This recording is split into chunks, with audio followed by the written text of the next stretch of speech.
Las tierras de la India esconden muchas historias.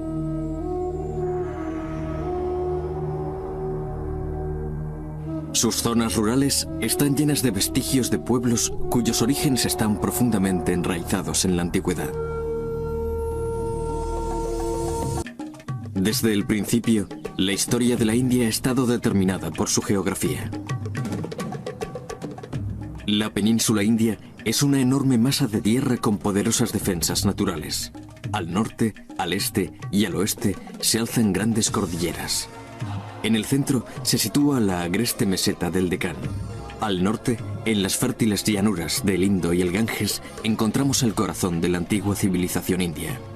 Aquí encontramos las primeras pruebas de la existencia de una nación con miles de años de antigüedad. La civilización india es una de las más antiguas del mundo. Sabemos con seguridad que los antiguos indios dominaban todos los campos de la literatura, a pesar de que no existe ninguna explicación racional para su absoluta falta de sentido histórico.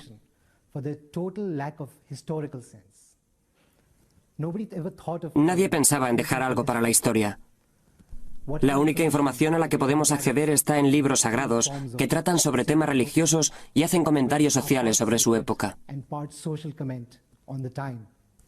El estudio de la India resulta útil e interesante porque nos permite ver cómo las cosas pueden ocurrir de otro modo.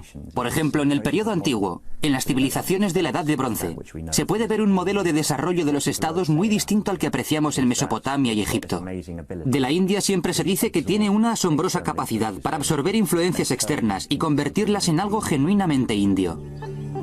Hasta los años 20, los arqueólogos pensaban que la historia de la India comenzó hacia el año 1500 a.C., con la llegada de unos invasores procedentes de Asia Central, los arios.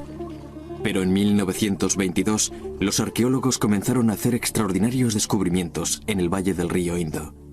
Hasta ahora se han identificado más de 100 yacimientos, de los cuales los más famosos son los de Mohenjo-Daro y Harappa. Mohenjo-Daro y Harappa son básicamente dos hitos que dicen: aquí es donde comienza nuestra historia. Antes de que fueran descubiertos, la gente creía que la civilización en la India comenzó con los arios. Por supuesto, ese era un punto de partida muy oportuno, porque los arios probablemente procedían de Europa. Para los ingleses y alemanes que realizaban estudios lingüísticos, resultaba alentador sentir una afinidad étnica y lingüística entre esas grandes civilizaciones. Lo que los arqueólogos han descubierto hoy es que Mohenjo-Daro y Harappa son solo la punta del iceberg. Hay muchos yacimientos urbanos desde Pakistán a la meseta del Deccan. Aunque las pinturas de las cavernas más antiguas, que datan del año 8000 al 3000 a.C., muestran a las gentes con arcos y lanzas cazando ciervos, aves e incluso jirafas o capturando ostras, los asentamientos excavados en la India pertenecen al periodo pre-harapano.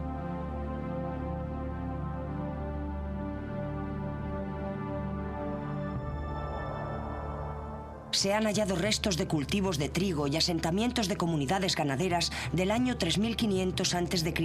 en Baluchistán, el valle de Quetta y Kalat, todos situados en lo que hoy es Pakistán. Asentamientos similares han sido también hallados en Afganistán. La civilización de Harappa es muy importante por ser el mayor asentamiento encontrado en Harappa, en Pakistán. En él se pueden estudiar todos los periodos de esta civilización, incluido Mohenjo-Daro. Mohenjo-Daro fue lo que hizo saltar la chispa. El lugar sugiere lo que fue una gran entidad urbana en la India, sin ninguna conexión clara con Europa o con el resto del mundo habitado. Se necesitó mucho esfuerzo para descubrir las conexiones con Mesopotamia y poder mostrar cómo una pudo brotar de la otra. La civilización de Harappa se desarrolló en torno al río Indo. Se han hallado muchos poblados a lo largo de este río y se cree que existen muchos más todavía por descubrir. El periodo más temprano del que podemos hablar está basado en los datos que nos han proporcionado las excavaciones realizadas en Mohenjo-Daro. Esta civilización se remonta hasta unos 5000 años atrás en la historia. Observando los planos de las ciudades, comprobamos que son de un concepto extremadamente moderno. Tenían amplias avenidas y poseían una perfecta red de alcantarillas y canalizaciones destinadas a recoger agua de lluvia. La primera y mayor civilización urbana india, Mohenjo-Daro, floreció a partir del año 2300 a.C. hasta el 1500 a.C. y fue descubierta accidentalmente por dos ingenieros británicos en 1856 que hallaron los restos de la ciudad buscando material para los cimientos de una red de ferrocarril que estaban construyendo.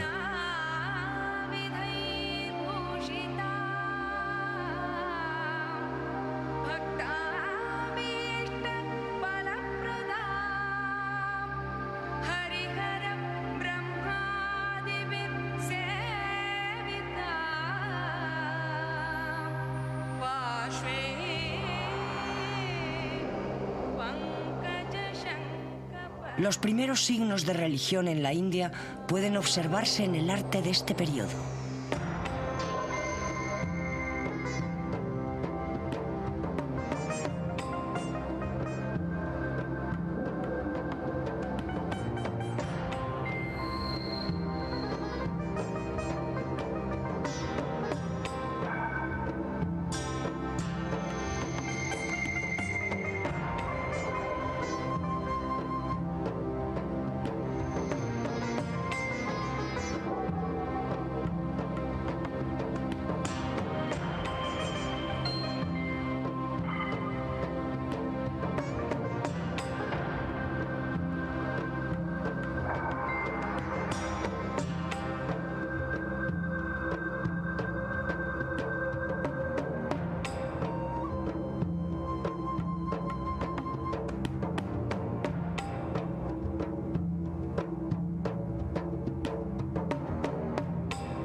La diosa madre adorada en esta sociedad evolucionó hasta convertirse en el dios hindú Kali.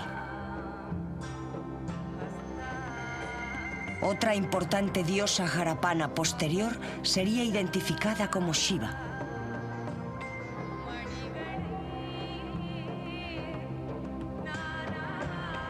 Un legado significativo de la civilización del Valle del Indo es el cultivo de la Gossypium arboreum, la planta del algodón. El arte textil y del tintado también se originó aquí. Este fue uno de los aspectos por los que la India sería conocida en todo el mundo. Las mujeres de las ciudades del Valle del Indo probablemente vistieron saris similares a los que visten ahora. Los trozos de tela encontrados en Mohenjo-Daro muestran una técnica textil muy desarrollada, y este era el tipo de ropa que tanto valoraron en la antigua Grecia y Roma.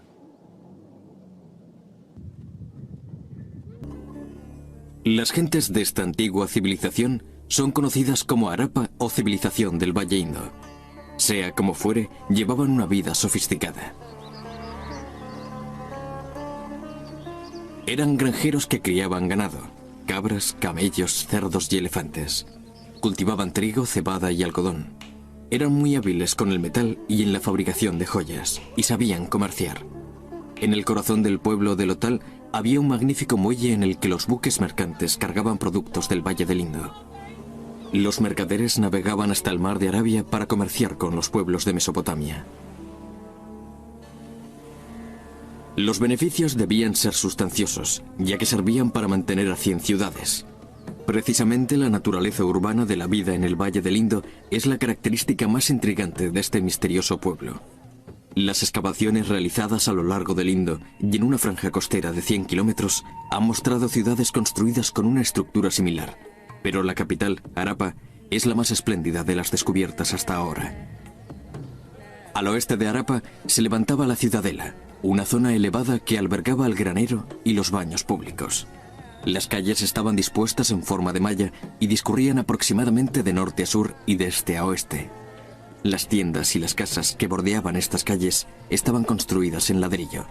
Pero lo que realmente demuestra la sofisticación de la vida en el Indo es su sistema de desagües y alcantarillas. En Harappa, al igual que en otras partes del mundo, el agua no tenía únicamente una importancia ritual. Eso no es una peculiaridad de Harappa. Pero lo más interesante y llamativo es el nivel de sofisticación de su sistema de canalización de agua.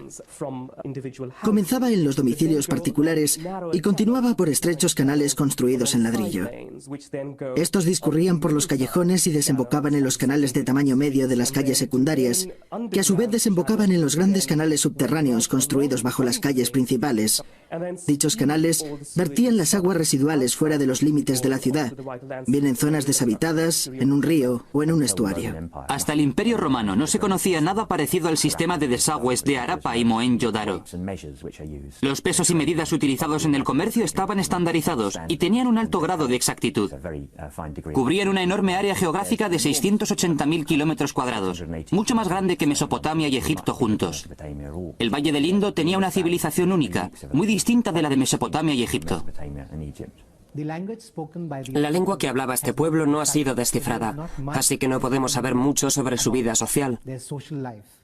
La mejor información que podemos obtener es la contenida en los sellos de terracota. Así hemos sabido el tipo de culto que practicaban. Adoraban a varios dioses y diosas. El lugar más alto en el panteón de los dioses lo ocupaba una diosa a la que llamaban diosa madre. También creían en la importancia de los árboles y por eso los consideraban símbolos sagrados. Creían que los árboles estaban habitados por seres divinos. La riqueza de la civilización harapiana cambió drásticamente con la llegada de las tribus arias desde Asia Central, que se introdujeron en la India alrededor del año 1500 a.C. Algún fenómeno de la naturaleza, como un cambio drástico de temperatura, forzó a las tribus arias a abandonar las estepas de Rusia, conquistando la totalidad del mundo conocido hasta entonces. Los arios también cruzaron las montañas prohibidas de Hindu Kush hasta llegar a la India, provocando algunos cambios en su cultura. Poco después, los poblados del Valle del Indo se disolvieron y desaparecieron.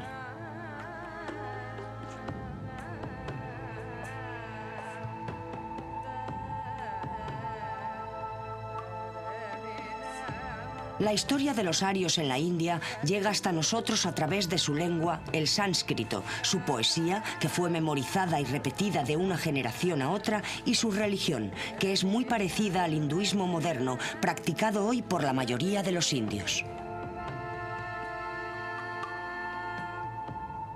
Los invasores arios absorbieron las creencias de las religiones indias. Los principales dioses arios tomaron los atributos de los dioses locales.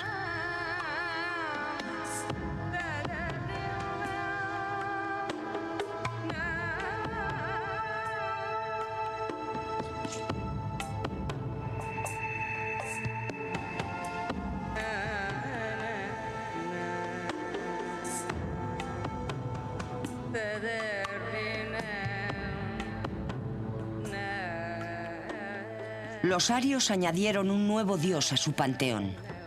Se trataba de Indra, dios de la guerra y también de la lluvia. Al ser un dios joven, Indra solía verse envuelto en peleas, bebía mucho y comía todo lo que caía en sus manos. Los detalles sobre sus orígenes están poco claros. No existen monumentos ni restos arquitectónicos que nos permitan hacernos una idea de cómo era su cultura. Pero sabemos que la sociedad aria estaba dividida en tres clases sociales: granjeros, nobles y sacerdotes. Los sacerdotes eran los santos varones responsables de rituales como los sacrificios de animales, que eran la base de la cultura védica. Estos sacerdotes eran también los líderes de la religión del pueblo, los bardos de las creencias y prácticas de la India. Esta literatura quedaría plasmada en los Vedas. Los Vedas son un conjunto de libros y son más un escrito sagrado que una crónica histórica, aunque hablan mucho de la sociedad de aquellos tiempos. El Rig Veda, uno de los libros, está considerado como el libro más antiguo del mundo. Estas obras nos dan una idea sobre la vida de la gente. No cabe duda de que la religión hinduista moderna tiene sus orígenes en el Rig Veda, que fue escrito hacia el año 1300 a.C. En el periodo védico vemos una religión que podríamos describir como un naturalismo místico, una visión mítica del mundo en la que una serie de dioses, principalmente Indra, pero también otros dioses, parecen representar en cierto modo a las fuerzas de la naturaleza. De hecho, es muy similar al antiguo panteón griego, y los ritos religiosos parecen girar en gran medida en torno a los sacrificios de caballos y otros animales, y la utilización de la soma, esa misteriosa planta que quizá fuese una especie de droga. La mayoría de las ceremonias religiosas eran oficiadas por mujeres, y para cualquier decisión importante había que consultar a las mujeres. Probablemente esto coincide con el periodo en el que la vaca estaba considerada como un símbolo sagrado. Ello se debía a que la leche y sus productos derivados eran el principal componente de su dieta. Los brahmanes comenzaron a participar en las ceremonias religiosas que se celebraban en las familias, que anteriormente estaban dirigidas por las mujeres. Estas quedaron relegadas a un segundo plano. Los brahmanes se convirtieron en los dueños de la casa. El valor más apreciado de las mujeres era el mantenimiento correcto de la casa, y las que eran buenas eran tratadas como polvo de oro. Ellas se encargaban de la prosperidad familiar. En otras palabras, era una sociedad matriarcal la que encontramos a lo largo de este periodo. La evidencia la encontramos en la literatura. La misma literatura también nos ilustra con infinidad de episodios donde existen ejemplos de mujeres desarrollando papeles sociales extremadamente importantes y también políticos. Precisamente durante el mismo periodo que todos esos establecimientos patriarcales comenzaron a realizarse, existió una reina que gobernó desde Delhi. Hacia el año 500 a.C. aumenta la riqueza, y en esa época podemos apreciar un resurgir de la civilización y el urbanismo en el Valle del Ganges, y una sociedad cada vez más sofisticada. Está claro que hay una preocupación cada vez mayor por la salvación individual, los problemas místicos y míticos, y la diferencia entre el bien y el mal. Eso significa la entrada en algo que podríamos considerar más cercano a las religiones actuales, algo más relacionado con los aspectos morales. Uno de los aspectos centrales del hinduismo es que la vida gira en un ciclo infinito.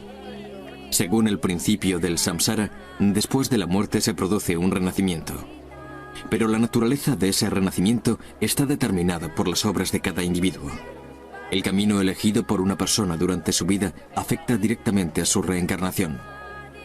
Una persona que vive según el principio del karma puede aspirar a reencarnarse en un ser humano. Sin embargo, quien contradice ese principio se reencarna en una forma de vida muy inferior. Hacia el año 500 a.C. quedaron firmemente establecidos los principios básicos del hinduismo. Estos incluían la división formal de la sociedad en clases o castas. La casta más baja es la de los Sudra, los trabajadores. Luego estaban los Vaisya, agricultores y mercaderes. El siguiente escalón en el sistema de castas estaba formado por los Satriya, guerreros y gobernantes. En la cúspide de la pirámide social estaban los brahmanes, maestros y sacerdotes. A mediados del primer milenio a.C., la casta más alta también incluía a los reyes, conocidos como rajas. Los brahmanes se encargaron de las ceremonias religiosas celebradas en las casas, que antes eran oficiadas por las mujeres. Hacían que las ceremonias fueran cada vez más rígidas, porque eso les convenía. Esta rigidez hacía que muchos no pudiesen aguantar la presión, especialmente las castas más bajas, porque éstas eran despreciadas por los brahmanes. Fue entonces cuando aparecieron los intocables. Empezaron a aparecer nuevas escuelas de pensamiento. Y es en este periodo cuando nace el jainismo y el budismo, como reacción frente a la rigidez del hinduismo. Si antiguos monumentos indios, como las sofisticadas ciudades de Harappa y Mohenjo-Daro, sobrevivieron durante 4000 años escondidas bajo tierra, no cabe duda de que la India volverá a mostrarnos algunos más de sus tesoros perdidos. Cada uno con una historia que contar.